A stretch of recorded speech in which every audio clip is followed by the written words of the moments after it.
अध्याय 2 का पहला श्लोक। संजय उवाच। तथा कृपयाविष्टम् अश्रुपूर्णाकुलेक्षणम् विषीदन्तमिदं वाक्यम् उवाच मधुसूदनः।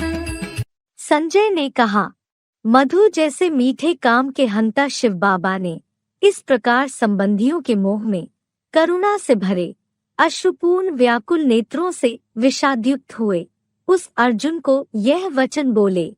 अध्याय 2 का दूसरा श्लोक। भगवान उवाच। भूतस्त्वाकश्मलमिदं विषमे समुपस्थितम् अनार्यजुष्टमस्वर्गम् अकीर्तिकरमर्जुन। भगवान ने कहा, हे अर्जुन, असमय में अनार्य सेवित स्वर्ग में ना ले जाने वाली यह सामाजिक अपकीर्तिकारक मलिनता क्षत्रिय होते हुए भी तुझे कहाँ से आ गई। अध्याय 2 का तीसरा श्लोक। क्लैब्यं मास्मगमः पार्थ नैतत्त्वयुपपद्यते क्षुद्रं हृदय दौर्बल्यं त्यक्त्वोत्तिष्ठ परन्तप। हे पृथ्वीराज, नपुंसक मत बनो, ये तुम्हारे कुल में प्रशंसा के योग्य नहीं। हे शत्रुतापी, क्षुद्र हृदय की आकस्मिक दुर्बलता छोड़कर उठो। अध्याय 2 का चौथा श्लोक। अर्जुन उवाच। कथं भीष्ममहासङ्ख्ये द्रोणो च मधुसूदन इषुभिः प्रतियोत्स्यामि पूजार्हा वरिसूदन। अर्जुन ने कहा, हे मधु जैसे मिठास भरे काम के हंता, भीष्म जैसे बाबाओं और महान प्राचार्य द्रोण के प्रति धर्म युद्ध में मैं ज्ञान बाणों से कटाक्ष पूर्वक अपमान से कैसे युद्ध करूंगा। हे कामारी मर्दन, वे मुझे बचपन से ही बहुत प्यार देते आ रहे हैं, सम्माननीय और पूजनीय हैं। अध्याय 2 का 5वां श्लोक। गुरून् हत्वा हि महानुभावान् श्रेयो भोक्तुं भैक्षमपीह लोके हत्वार्थकामांस्तु गुरूनिहैव भुञ्जीय भोगान् रुधिरप्रदिग्धान्। महानुभाव गुरुओं को उनके धर्म में अनिश्चय की मौत मारने की अपेक्षा इस लोक में भीख मांगकर खाना भी अच्छा है, क्योंकि मान मर्तबा के लोलुप और धनेच्छुक गुरुओं को स्वधारणायुक्त जीवन शैली से मारकर तो यहाँ विकल्पों के खून से सने आत्मग्लानि से भरे हुए इन भोगों को ही भोगूंगा। अध्याय 2 का 6वां श्लोक। न चैतद्विद्मः कतरन्नो गरीयो यद्वा जयेम यदि वा नो जयेयुः यानेव हत्वा न जिजीविषामस्तेव स्थिता प्रमुखे धार्तराष्ट्रा। और हमारे लिए क्या श्रेष्ठ है, अथवा कि हम धर्म युद्ध में निश्चित रूप से जीतेंगे, अथवा यदि वे हमें जीतेंगे, यह भविष्यफल ठीक ठीक हम नहीं जानते। जिन्हें मारकर हम जीना ही नहीं चाहते, संकल्पों के खराब खून वाले, वे राष्ट्र की पूंजी स्वार्थ में धरे बैठे धृतराष्ट्र के पुत्र कौरव सामने ही खड़े हैं। अध्याय 2 का 7वां श्लोक। कार्पण्यदोषो पहतः स्वभावः पृच्छामि त्वां धर्मसम्मूढचेता यच्छ्रेयस्यान्निश्चितं ब्रूहि तन्मे शिष्यस्तेऽहं शाधिमान् त्वां प्रपन्नम्।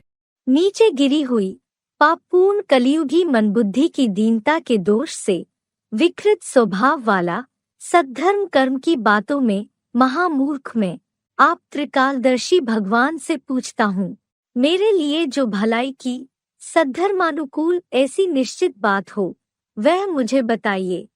मैं आपका शिष्य हूँ, हर प्रकार से आपकी शरण में हूँ, मुझे शिक्षा दीजिए। अध्याय 2 का 8वां श्लोक। नहि प्रपश्यामि ममापनुद्यात् यच्छोकमुच्छोषणमिन्द्रियाणाम् अवाप्य भूमावसपत्नमृद्धम् राज्यं सुराणामपि चाधिपत्यम्। क्योंकि पृथ्वी पर शत्रुविहीन ऐश्वर्यवान सारे विश्व का राज्य और देवों का स्वामित्व पा करके भी आप सर्वशक्तिवान के सिवा, जो इंद्रियों को सुखाने वाले मेरे शोक को दूर करे, वैसा कल्याण मैं नहीं देखता। अध्याय 2 का 9वां श्लोक। संजय उवाच।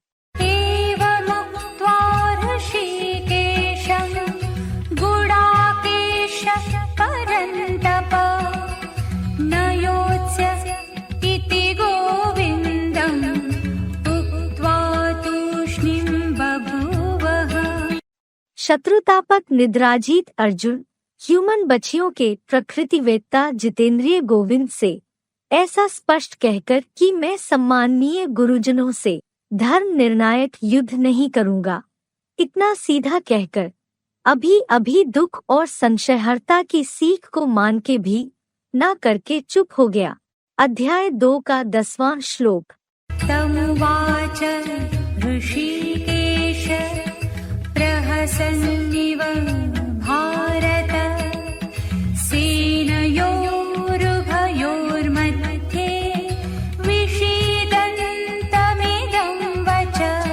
हे भरतवंशी राजा, यादव सेना सहित कौरवों और पांडवों दोनों सेनाओं के बीच में शोकाकुल उस भीड़ भरे माहौल में मायूस हुए अर्जुन से इंद्रजीत अर्थात जगतजीत शिव बाबा प्रसन्न हुए के समान उसका उमंग उत्साह बढ़ाने लिए यह वचन कहने लगे।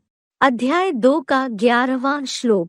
भगवान उवाच। अशोचानन्वशोचस्त्वं प्रज्ञावादांश्च भाषसे गतासु न गतासूंश्च नानुशोचन्ति पंडिता। भगवान ने कहा, तू अशोचनीय सन्नद्ध विनाशी दैहिक संबंधों का शोक कर रहा है तथा दुखी होते होते भी आत्मज्ञानियों जैसे वचन बोलता है। विद्वान लोग सद्धर्म के प्रति अनिश्चय से मरने और विधर्मियों ऊपर निश्चय में जीने वालों का शोक कभी नहीं करते। अध्याय 2 का 12वां श्लोक। न त्वेवाहं जातुरासन् न त्वन्ने मे जनाधिपा न चैव न भविष्यामः सर्वे वयमतः परम्।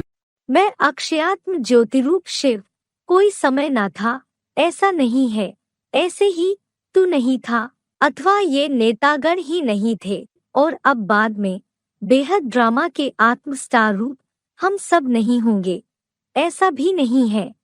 हम आत्माएं अविनाशी हैं, देह विनाशी है। अध्याय 2 का 13वां श्लोक। देहिनोऽस्मिन् यथा देहे कौमारं यौवनं जरा तथा देहान्तरप्राप्तिर्धीरस्तत्र न मुह्यते। जैसे आत्मा की इस देह में उत्तरोत्तर सत रज तम वाली कुमार युवावस्था और बुढ़ापा है, वैसे ही चतुर्युगी में क्षीण बलवीर के दूसरे दूसरे शरीरों की प्राप्ति होती है। सच्ची गीता ज्ञान से आत्मस्थ धैर्यवान ब्रह्मावत्स कभी भी उस विषय में मोह नहीं करते। अध्याय 2 का 14वां श्लोक। मात्रा स्पर्शास्तु कौन्तेय शीतोष्ण सुख दुःखदा आगमापायिनो नित्या तान् स्थितिक्षस्व भारत। हे कुंती पुत्र, कर्म इंद्रियों के विषय तो घड़ी घड़ी परिवर्तनशील, सर्दी गर्मी सुख दुख दाता है, आने जाने वाले हैं, अधोगामी स्वर्गीय सुखों की भेंट में भी अनित्य हैं। हे भरतवंशी, उनको तू अपनी किसी भी तिकड़म बिना सहन कर। अध्याय 2 का 15वां श्लोक। यं हि न व्यथयन्त्येते पुरुषं पुरुषर्षभ समदुःखसुखं धीरं सोऽमृतत्वाय कल्पते। हे भोगी आत्मारूप पाठधारियों में सर्वश्रेष्ठ, दुख सुख में समान रहने वाले, जिस धैर्यवान पुरुष को ये कोई भी विषय भोग कर्म करते भी व्यथित नहीं करते, वह आत्म ज्योति में एकाग्र व्यक्ति अवश्य ही अमृतत्व के लिए योग्य बनता है। अध्याय 2 का 16वां श्लोक। नासतो विद्यते भावो नाभावो विद्यते सतः उभयोरपि दृष्टोऽन्तः त्वनयोस्तत्त्वदर्शिभिः। असत का अस्तित्व नहीं होता एवं कोई भी सत्य का कल्पांतकारी महाविनाश में या किसी भी चतुर्युगी में अभाव नहीं होता। जैसे सृष्टि बीज अर्थात महादेव अर्थात आदम देह से भी सदाकाल है और रहेगा। इन सत्सत दोनों का भी निर्णय कपिल जैसे तत्वज्ञानियों द्वारा देखा गया है। अध्याय 2 का 17वां श्लोक। अविनाशी तु तद्विद्धि येन सर्वमिदं ततं विनाशमव्ययस्यास्य न कश्चित् कर्तुमर्हति। जिस मानवीय सृष्टि वृक्ष के बीज महादेव द्वारा यह सारा अश्वत्थ नामक सृष्टि वृक्ष फैला है, उसको तो अविनाशी जान। इस अविनाशी जगतपिता स्वरूप साकार बीज का विनाश करने में कोई भी समर्थ नहीं है। कल्पांत में भी वह अकाल मूर्त है। अध्याय 2 का 18वां श्लोक। अन्तवन्त इमे देहा नित्यस्योक्ता शरीरेण अनाशिनो प्रमेयस्य तस्माद्युध्यस्व भारत। ऐसे तो नित्य अविनाशी माप न करने योग्य अन्य सभी अनुरूप अर्थात अति सूक्ष्म देहधारी आत्माओं के ये शरीर चतुर्युगी के जन्म जन्मांतरों में भी नाशवान कहे हैं। अतः हे भरतवंशी, धर्म युद्ध कर, क्योंकि आत्मधर्म ही अविनाशी है। अध्याय 2 का 19वां श्लोक।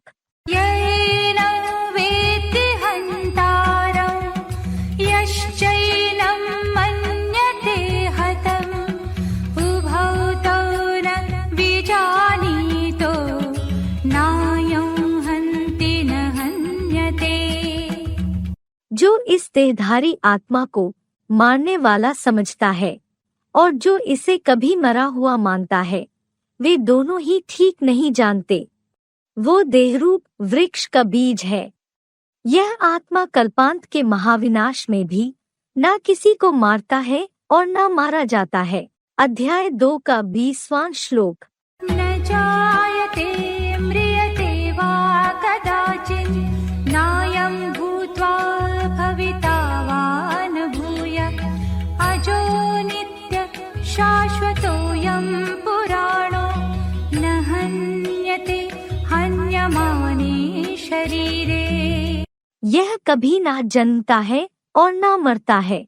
हाँ, सहज सहज देह रूप वस्त्र उतारता भी है, यह होकर फिर से सृष्टि रंगमंच पर नहीं होगा, ऐसे भी नहीं है। अजन्मा नित्य सनातन कल्प कल्प की शांत स्वधर्म वाली पुरातन यह अविनाशी आत्मा देह हनन कराने के उपक्रम होते भी नहीं मारा जाता। अध्याय 2 का 21वां श्लोक। वेदा विनाशिनं नित्यं येनमजमव्ययं कथं स पुरुषः पार्थ कंघातयति हन्तिकम्।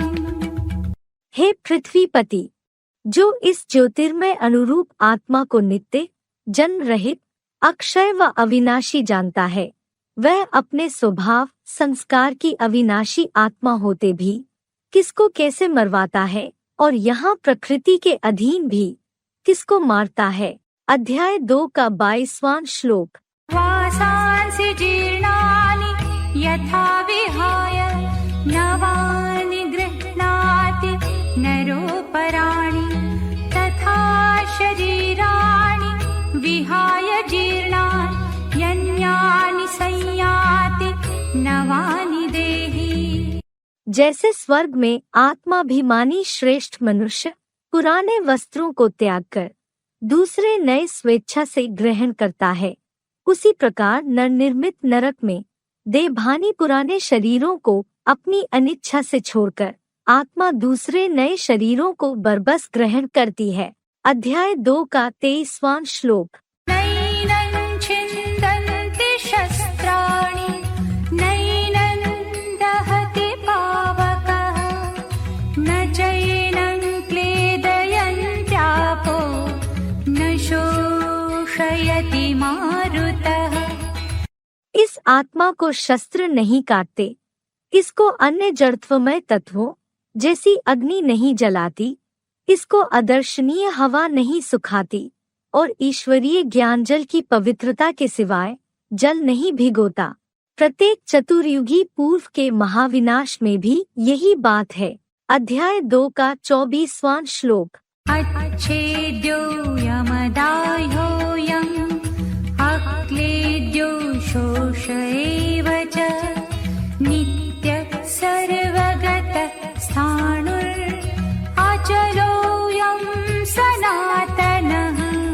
यह आत्म ज्योति बिंदु सदा अकाट्य है और अग्नि जल द्वारा कभी ना ही जलता भीगता है और निस्संदेह गर्म हवा से कभी सूखता नहीं। यह नित्य अविनाशी है, स्थितशील है। मन बुद्धि जैसी अदर्शनीय शक्ति होने से त्रिलोक में सर्वगामी है, सनातन और अचल है। अध्याय 2 का 25वां श्लोक। अव्यक्तोऽयमचिन्त्योऽयम् अविकार्योऽयमुच्यते तस्मादेवं विदित्वैनं नानुशोचितुमर्हसि।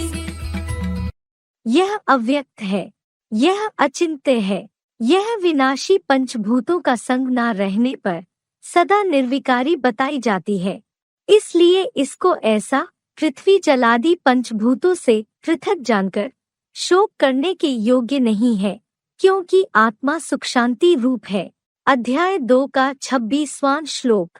अथ चैनं नित्यजातं नित्यं मामन्यसे मृतं तथापि त्वं महाबाहो नैवं शोचितुमर्हसि। और यदि इसे सदा जन्मने वाला अथवा नित्य मरने वाला मानता है तो भी है अष्टमूर्तियों वाला दीर्घ बाहु, तू इस तरह शोक करने योग्य नहीं है। अध्याय 2 का 27वां श्लोक। जातस्य हि ध्रुवो मृत्युर्ध्रुवं जन्म मृतस्य च तस्मादपरिहार्येऽर्थे न त्वं शोचितुमर्हसि।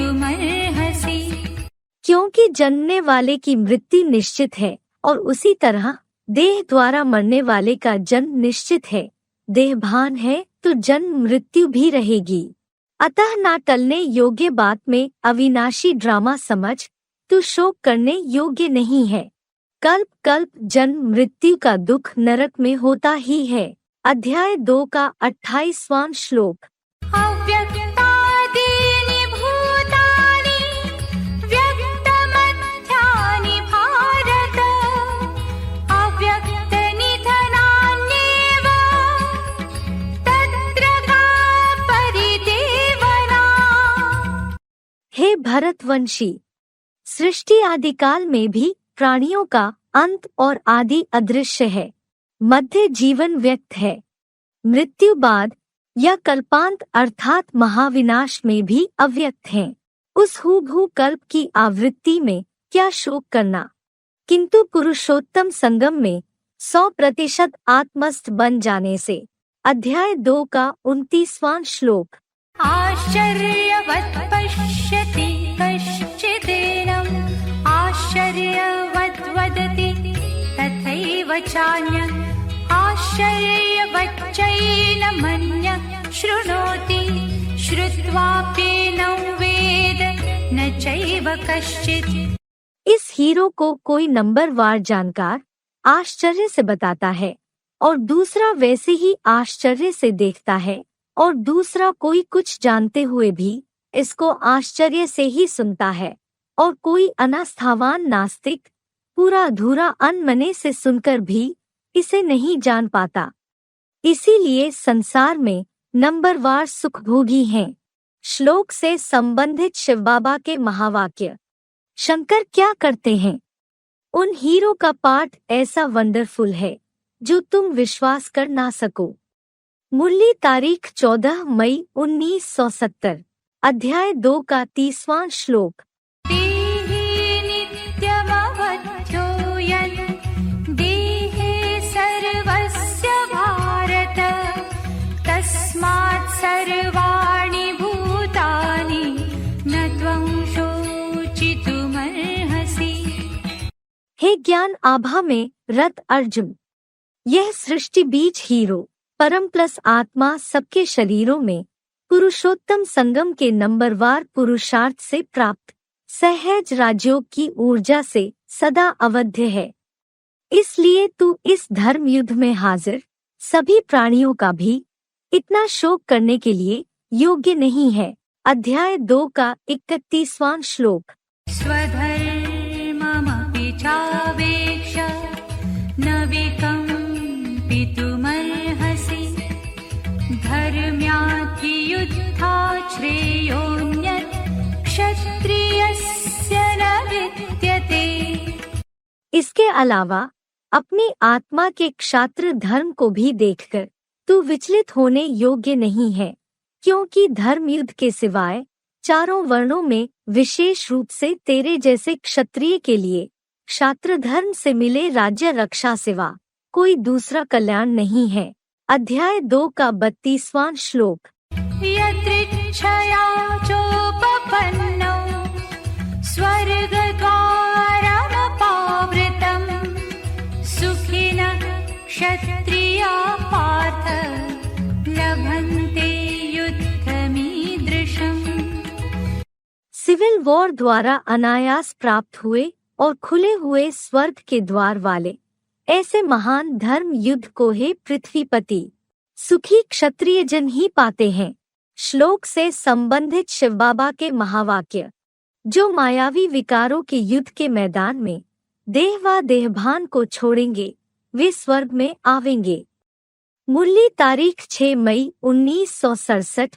पृष्ठ 1 अंत। अध्याय 2 का 33वां श्लोक। अथ चेत्त्वमिमं धर्म्यं संग्रामं न करिष्यसि ततः स्वधर्मं कीर्तिं च हित्वा पापमवाप्स्यसि। किंतु यदि तू गेट वे टू हेवन वाला यह धार्मिक अहिंसक महाभारत युद्ध नहीं करेगा तो अल्लाह अव्वल दीन के सत्य सनातन स्वधर्म और कीर्ति को नष्ट करके द्वैतवादी नारकीय दैत्यों के हिंसक धर्म वृद्धि के पाप का ही भागी बनेगा। अध्याय 2 का 34वां श्लोक। अकीर्तिं चापि भूतानि कथयिष्यन्ति ते व्यया संभावितस्य चाकीर्ति मरणादतिरिच्यते। और संसार के दुखी अशांत लोग निरंतर तेरी अपकीर्ति करेंगे और सम्मानित व्यक्ति के लिए यहाँ अपकीर्ति मौत से भी बढ़कर है। अध्याय 2 का 35वां श्लोक। भयाद्रणादुपरतं मनसन्ते त्वां महारथा येषां च त्वं बहुमतो भूत्वा यास्यसि लाघवम्।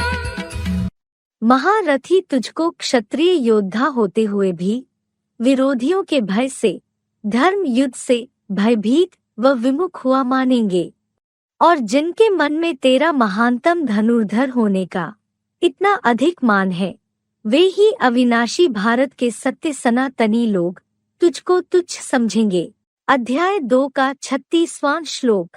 अवाच वादांश बहून् वदिष्यन्ति तवाहिताः निन्दन्तस्तव सामर्थ्यं ततो दुःखतरन्नु किम्। और तेरे 2500 वर्षों से सदा विधर्मियों में कन्वर्टेड विरोधी तेरे सामर्थ्य की निंदा करते हुए बहुत सी गंदी, असहनीय और सरासर झूठी, ग्लानि भरी, अनकहनी बातें बोलेंगे। उससे बढ़कर संसारियों से मुंह छुपाने जैसा और क्या बड़ा दुख होगा। अध्याय 2 का 37वां श्लोक। हतो वा प्राप्स्यसि स्वर्गं जित्वा वा भोक्ष्यसे महीम् तस्मादुत्तिष्ठ कौन्तेय युद्धाय कृतनिश्चयः। हे देहभान नाशिनी कुंती पुत्र, या हौसले से लड़ते लड़ते मौत पाई तो स्वर्ग पाएगा अथवा जीतकर देवासुरात्माओं की सारी धरनी को भोगेगा। इसलिए gateway to heaven Mahabharat युद्ध के लिए निश्चय कर उठ खड़ा हो। विश्व विजय तेरा ही जन्म सिद्ध अधिकार है। अध्याय 2 का 38वां श्लोक। सुख दुःखे समे कृत्वा लाभालाभौ जया जयौ ततो युद्धाय युज्यस्व नैवं पापमवाप्स्यसि। सुख दुख को, लाभ हानि को और जय पराजय रूप इन सभी सांसारिक द्वंद्वों को समान मान करके स्वयं स्थिर हो, बाद में धर्म युद्ध के लिए तैयार हो जा। ऐसे देहधारियों के बेलगाव में रहने से आत्मा को पाप नहीं लगेगा। देखिए गीता के 18वें अध्याय का 17वां श्लोक। अध्याय 2 का 39वां श्लोक। ईशा ते विहिता सांख्ये बुद्धिर्योगे त्विमां शृणु बुद्ध्या युक्तो यया पार्थ कर्मबन्धं प्रहास्यसि। हे पृथ्वीपाल अर्जुन, यह मत तेरे ही आदिरूप कंपिलावासी कपिल मुनि के सांख्य शास्त्र में संपूर्ण व्याख्या से कही गई है, और अब कर्मयोग में इस मत को मेरे से विस्तार से सुन। जिस श्रेष्ठतम मत से युक्त हुआ तो कर्मों के बंधन को नष्ट कर देगा। अध्याय 2 का 40वां श्लोक। नेहाभिक्रमनाशोऽस्ति प्रत्यवायो न विद्यते स्वल्पमप्यस्य धर्मस्य त्रायते महतो भयात्। इस योग में पूर्व जन्मों के पुरुषार्थ का नाश नहीं होता, उल्टा फल भी नहीं होता। इस कर्मयोग की धारणा का अल्पांश भी पुरुषोत्तम संगमयुगी शूटिंग अनुसार अनेक जन्मों के महान भय से रक्षण करता है। योग ऊर्जा से ही सारे काम होते हैं। अध्याय 2 का 41वां श्लोक। व्यवसायात्मिका बुद्धिरेकेह कुरु नन्दन बहुशाखाह्यनन्ताश्च बुद्धयो व्यवसायिनाम्। हे कुरुवंशीय हर्षदाता प्रहलाद, इस योग में निश्चयात्मक ज्ञान एक से आता है, अतः श्रीमत एक अद्वैत शिव बाबा की ही है, जबकि धर्म निरपेक्ष अनिश्चयी लोगों की मतें निश्चय ही अनेक द्वैतवादी विधर्मों से निकली सांप्रदायिक शाखाओं की असंख्य हैं। अध्याय 2 का 42वां श्लोक। यामिमां पुष्पितां वाचं प्रवदन्त्यविपश्चितः वेदवादरताः पार्थ नान्यदस्तीति वादिनः। हे पार्थ, वेदवाद विवाद में लिप्त रहने सिवाय दूसरा मार्ग नहीं। देखिए गीता के दूसरे अध्याय का 45वां, 52वां, 53वां श्लोक। ऐसा कहने वाले मंदिर मूर्ति पूजाहीन ब्रह्मा के भक्त बीकेएस अविवेकी जन है, जो ये फली फूली मीठी मीठी वाणी बोलते हैं। पश्चिम के श्रीनाथ मंदिर में मालपुए खाने वाले भोगी हैं। अध्याय 2 का 43वां श्लोक। कामात्मानं स्वर्गपरा जन्म कर्म फलप्रदा क्रिया विशेष बहुला भोगैश्वर्य गतिं प्रति। वे सांसारिक अंतहीन कामनाओं वाले हैं। स्वर्गीय सुख पाना ही परम पुरुषार्थ है। श्रीनाथ जैसे परमार्थ रहित व सांसारिक 56 भोग वाले भोग ऐश्वर्य प्राप्ति हेतु जन्म जन्मांतर के कर्मफल प्रदायी विशेष स्वाहा स्वाहा आदि जैसी फालतू क्रियाकांड आदि की बहुत बातें करते हैं। अध्याय 2 का 44वां श्लोक। भोगैश्वर्य प्रसक्तानां तया परितचेतसा व्यवसायात्मिका बुद्धि समाधौ न विधीयते। उस मीठी वाणी से खिंचे चित्त वाले और दैहिक भोगैश्वर्य में अच्छे से आसक्त जनों की सरासर दिखावटी और झूठी परंपराओं में आसक्त ऐसी निश्चयात्मक बुद्धि कभी भी आत्मा के 84 जन्मों की संपूर्ण गहराई रूप समाधि में स्थित नहीं होती। अध्याय 2 का 45वां श्लोक। त्रैगुण्य विषया वेदा निस्त्रैगुण्यो भवार्जुन निर्द्वन्द्वो नित्यसत्त्वस्थो निर्योगक्षेमात्मवान्। हे अर्जुन, वेद 3 गुणों के विषय वाले हैं, यानी रजो और तमोगुणी भी हैं। तू यहाँ विष्णु लोकीय 3 गुणों से परे सदा 16 कलाओं से भी अतीत मेरे समान सत्वगुण में स्थिर हुआ, सुख दुखादि से द्वंद्व मुक्त प्राप्ति व उसकी सुरक्षा रहितपन, क्योंकि योगक्षेमम वहाँ में हम। देखिए गीता के 9वें अध्याय का 22वां श्लोक। अतः देहभान छोड़ सदाकाल आत्म बिंदु की स्थिति वाला बन जा। अध्याय 2 का 46वां श्लोक। यावानर्थ उदपानि सर्वतः सम्प्लुतोदके तावान् सर्वेषु वेदेषु ब्राह्मणस्य विजानतः। चारों ओर से संपूर्ण भरपूर ज्ञान जल का मानसरोवर मिले तो जितना प्रयोजन छोटे छोटे मटमैले पोखरों में हो, उतना ही विशेष एडवांस ज्ञान सागर के ज्ञानी ब्राह्मण का सभी ब्रह्मामुख निःसृत वेदवाक्यों जैसी मंथन रहित मूल्यों में होता है। अध्याय 2 का 47वां श्लोक। कर्मण्येवाधिकारस्ते मा फलेषु कदाचन मा कर्मफलहेतुर्भूर्मा ते संगोऽस्त्वकर्मणि। तेरा श्रीमदनुसार कर्मयोग में ही अधिकार है, सांसारिक फल में कभी भी नहीं, इसलिए कर्मफल का कारण मैं ही हूँ, ऐसे मत बनो। देखिए गीता के 3 अध्याय के 27वें श्लोक से 30वें श्लोक तक। इसलिए तुम्हारी लोक संग्रहार्थ कर्मत्याग में कभी आसक्ति ना हो। कर्मयोगी बनना है, कर्म सन्यासी नहीं। अध्याय 2 का 48वां श्लोक। योगस्थ कुरु कर्माणि संगं त्यक्त्वा धनञ्जय सिद्ध्य सिद्ध्यो समो भूत्वा समत्वं योग उच्यते। हे सच्ची गीता एडवांस ज्ञानधन जेता अर्जुन, आसक्ति त्याग कर योगारूढ़ हुआ, अन्य द्वंद्वों जैसी सफलता असफलता में भी समान होकर कर्मफल त्यागी बनकर कर्मों को कर।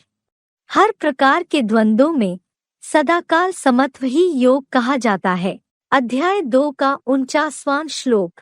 दूरेण ह्यवरं कर्म बुद्धियोगा धनञ्जय बुद्धौ शरणमन्विच्छ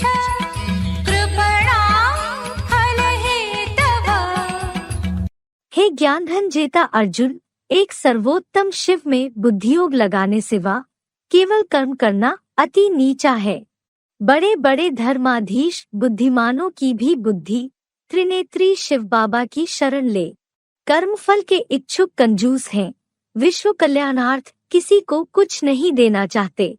श्लोक से संबंधित शिव बाबा के महावाक्य। कंजूस पश्चिमी सभ्यता के प्रतीक श्रीनाथ पुजारी जैसे लोग कल्याण लिए कुछ भी त्यागना नहीं चाहते। सारे देशी गाय वाले घी के माल बेचकर भी खुद ही खा जाते हैं। अतः इन उड़ीसा जैसे गरीबों के राज्य में पूरब के जगन्नाथ का सादा भोग खाना है।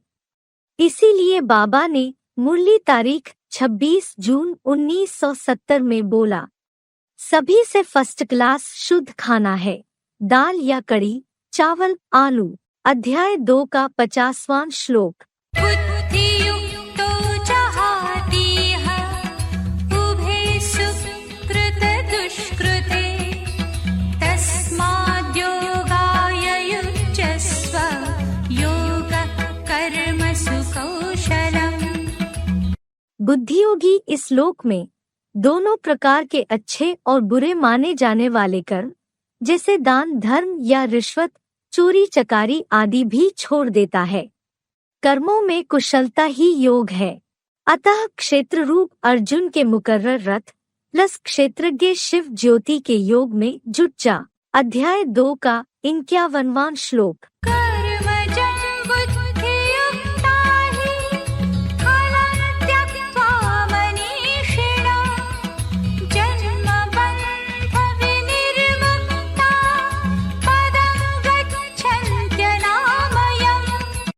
क्योंकि शिव बाबा से बुद्धि लगाने वाले ज्ञानीजन विश्व कल्याण के कर्म से उत्पन्न हुए फल को त्याग कर जन्म जरा मरणादिक बंधनों से विशेष रूप से मुक्त हुए पाप रहित अतीन्द्रिय सुख वाले कलातीत विष्णुलोकीय परमपद को वैकुंठ में प्राप्त करते हैं। अध्याय 2 का 52वां श्लोक।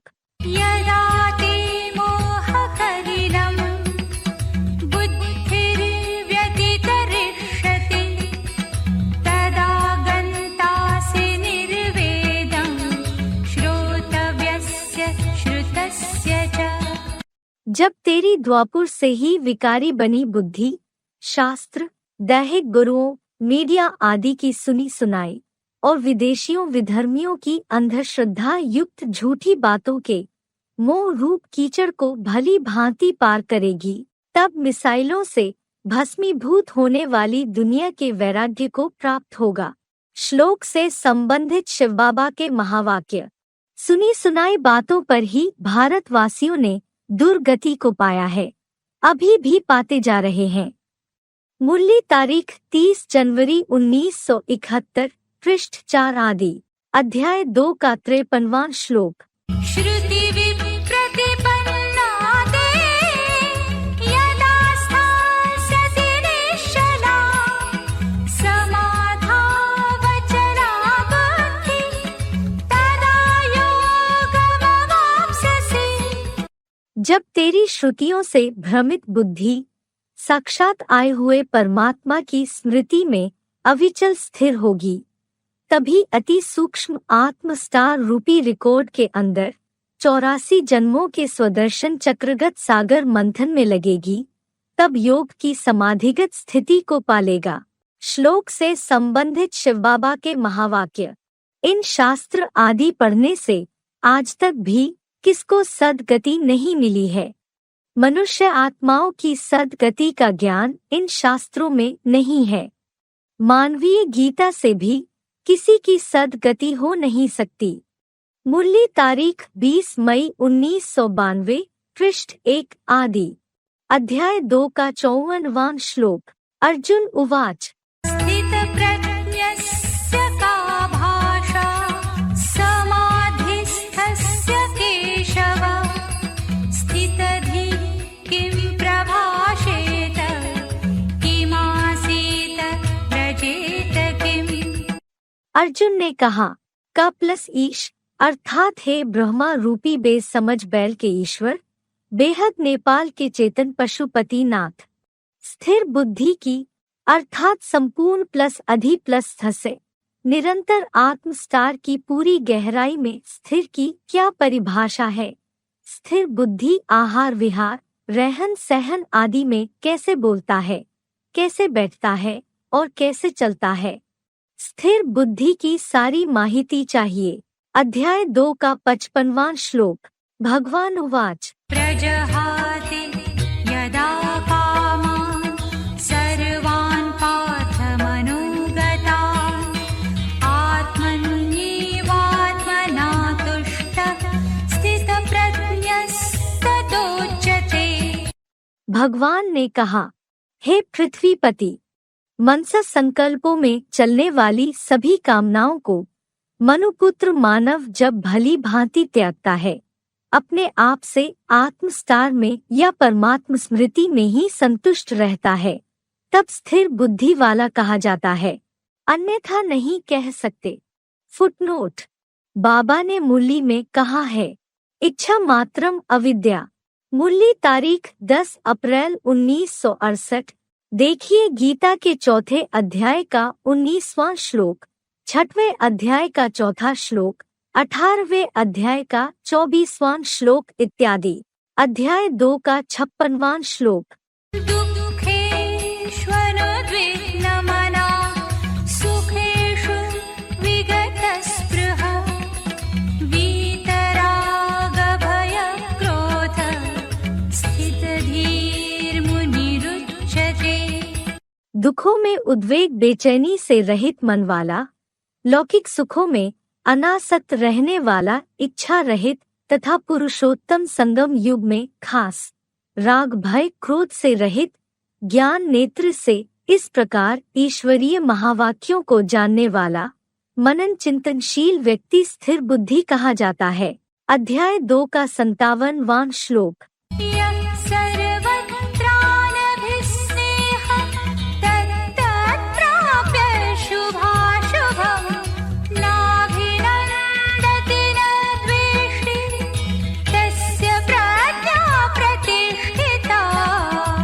जो सिवा परमपिता प्लस परमात्मा के सब ओर से पूरा स्नेह रहित हुआ, उन सांसारिक शुभ या अशुभ को पाकर साक्षी दृष्टा की भांति न पूरा आनंदित होता है, न दुखी होकर द्वेष करता है, उसकी पारखी और निर्णयात्मक बुद्धि दृढ़ता पूर्वक आत्मा में स्थिर है। अध्याय 2 का 58वां श्लोक।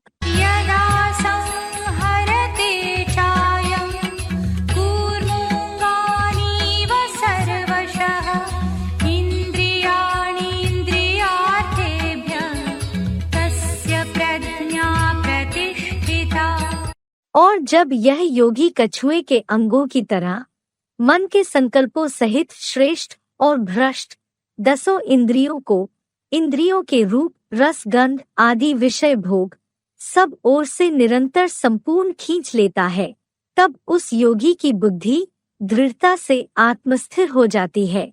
अध्याय 2 का 59वां श्लोक।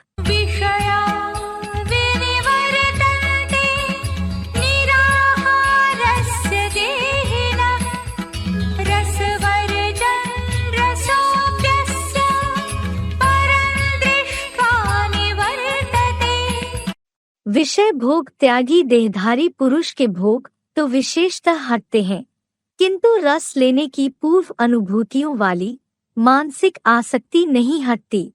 अर्थात इस राजयोगी की तो आसक्ति भी कलातीत अतीन्द्रिय सुख के परमार्थ को देखकर पूरी ही हट जाती है। अध्याय 2 का 60वां श्लोक।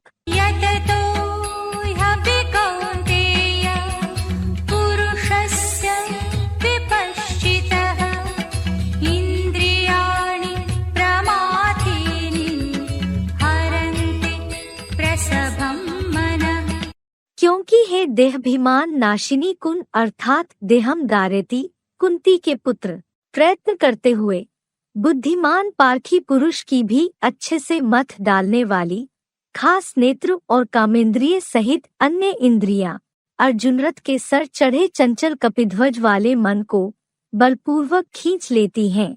अध्याय 2 का 61वां श्लोक।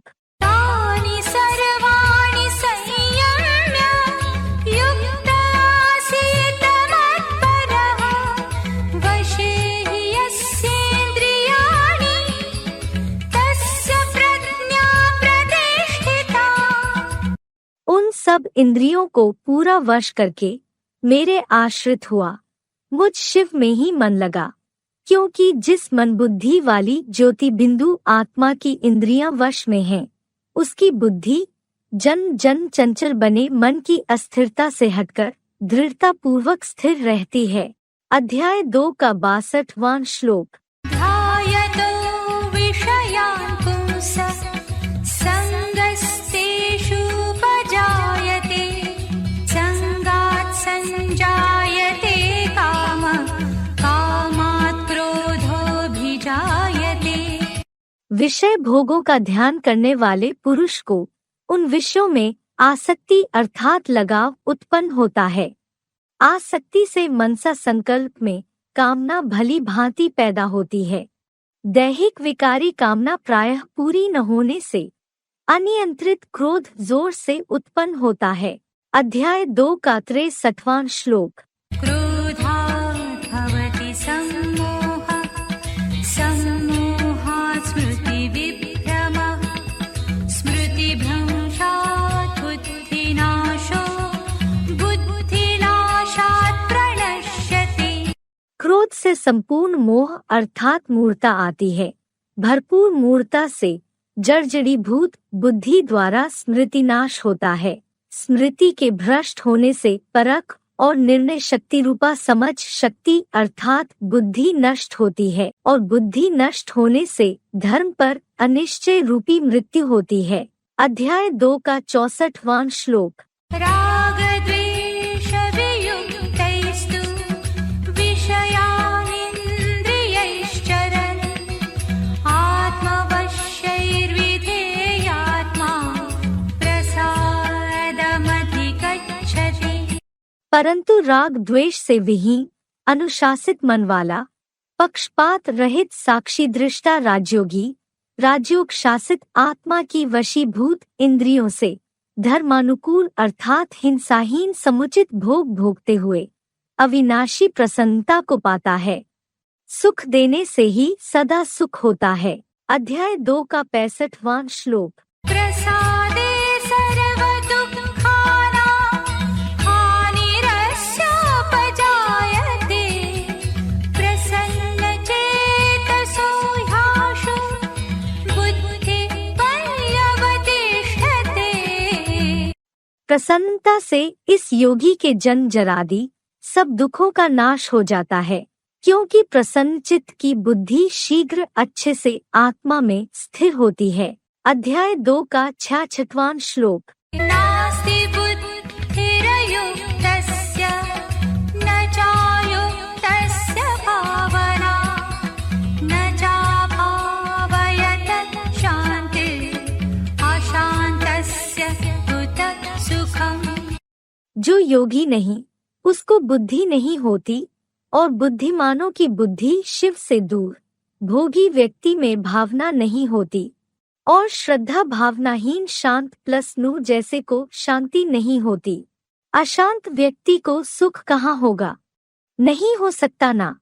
अध्याय 2 का 67वां श्लोक। इन्द्रियाणां हि चरता यन्मनोनुविधीयते तदस्य हरति प्रज्ञां वायुर्नावमिवाम्भसि। क्योंकि जो चंचल मन दैहिक भोगों में विचरण करती हुई कोई भी ज्ञान या कर्म इंद्रियों का अनुसरण करता है, वह मन तीव्र गति से बहती वायु द्वारा पानी में तैरती हल्की नाव की तरह इस भोगी का बेलगाम दौड़ता अश्वरूप मन बुद्धि को हर लेता है। अध्याय 2 का 68वां श्लोक। तस्माद्यस्य महाबाहो निगृहीतानि सर्वशः इन्द्रियाणीन्द्रियार्थेभ्यः तस्य प्रज्ञा प्रतिष्ठिता। हे अष्टमूर्ति रूप सहयोगियों रूपी लंबी भुजाओं वाले, इसलिए जिसकी इंद्रियां इंद्रिय भोगों से मन वचन कर्म द्वारा सब प्रकार विकारों से रोक ली गई हैं, उस संयमित मन वाले ज्ञानी और सहज राजयोगी की बुद्धि भली भांति ज्योति बिंदु आत्मस्टार में स्थिर रहती है। अध्याय 2 का 69वां श्लोक। या निशा सर्वभूतानां तस्यां जागर्ति संयमी यस्यां जागृति भूतानि सा निशा पश्यता मुनेः। सभी सांसारिक प्राणियों के लिए जो आध्यात्म रात्रि है उसमें राजयोगी जागता है। जिस मानवीय भौतिकता में भ्रमित प्राणी स्वर्गीय दिन समझ जागता है वह पुरुषोत्तम संगमयुगी सच्ची गीता एडवांस ज्ञान के 60 वर्षीय मंथनकर्ता मननशील मुनि के लिए रात्रि है। अध्याय 2 का 70वां श्लोक। आपूर्यमाणम् अचलप्रतिष्ठं समुद्रमापः प्रविशन्ति यद्वत् कामायं प्रविशन्ति सर्वे स शान्तिमाप्नोति न कामकामी। चारों ओर से भरपूर अचल प्रतिष्ठा वाले समुद्र में जैसे चेतन ज्ञान नदियों की जलधाराएं प्रवेश पाती हैं, वैसे ही जिसकी अच्छी बुरी अपनी सब इच्छाएं यानी संकल्प विकल्पों की लहरें उस अगाध ज्ञान सागर शिव बाबा की जलमयी में समा जाती हैं, अर्थात प्रवेश पाती हैं, वो ही आत्मा शांति के सागर को पाती है, कामनाओं का इच्छुक नहीं पाता। श्लोक से संबंधित शिव बाबा के महावाक्य। तुम बच्चे जानते हो हमको बाप भगवान मिला तो सब कुछ मिला। मुरली तारीख 27 जून 1965 पृष्ठ 2 आदि। अध्याय 2 का 71वां श्लोक। विहाय कामान्य सर्वान् पुमान् शरति निःस्पृह निर्ममो निरहंकार स शान्तिमधिगच्छति। जो पुरुष सारी श्रीमत विहीन सांसारिक भौतिक कामनाओं को यहाँ ही छोड़कर लालसा रहित ममताहीन और निरहंकारी निर्माण नम्रचित्त भाव का श्रेष्ठ आचरण करता है वह दीर्घकालीन नैष्ठिकी परमब्रह्म की शांति प्राप्त करता है। अध्याय 2 का 72वां श्लोक। ईशा ब्राह्मी स्थिति पार्थ नैनां प्राप्य विमुह्यते स्थित्वा स्यामन्तकालेऽपि ब्रह्मनिर्वाणमृच्छति। हे अर्जुन, यह परमब्रह्म परम प्लस ईश्वर से उत्पन्न सर्वोत्कृष्ट अव्यक्त और अविनाशी अवस्था है।